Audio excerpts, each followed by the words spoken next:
নৱেম্বৰ মাহত গুৱাহাটীৰ নতুন এয়াৰপোৰ্ট উদ্বোধন কৰিম। সকলো গৌৰৱান্বিত হ'ব।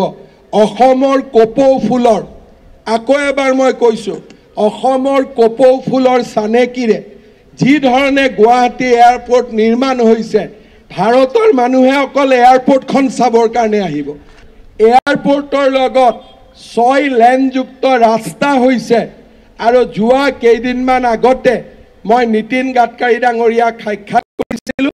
তেওঁ কথা দিছে যে এই বছৰৰ ভিতৰতে এয়াৰপোৰ্টৰ পৰা জালুকবাৰীলৈ ৰাস্তাৰ ওপৰেদি ডাইৰেক্টলি ইলেভেটেড কৰিডৰ এটা তেওঁ আমাক বনাই দিব। অৰ্থাৎ জালুকবাৰীত যদি আমি এয়াৰপোৰ্টত গাড়ীত উঠোঁ, জালুকবাৰী আমি 3 মিনিটত আহি পাই যাম। তেনেকুৱা ধৰণৰ এলিভেটেড কৰিডৰ নীতিন গাডকাৰী ডাঙৰীয়াই অসমৰ পইচা দি নহয়, তেখেতে বনাই দিম বুলি মোক কথা দিছে।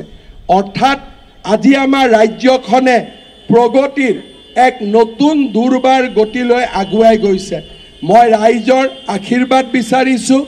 গুৱাহাটীৰ সমস্যা বহুত আছে। সমস্যা মই সৃষ্টি কৰা নহয়, আপোনালোকে সৃষ্টি কৰা নহয়। আমাৰ সমস্যা বহুদিনৰ সমস্যা। সমস্যা সমাধানৰ বাবে আমি যুঁজিম।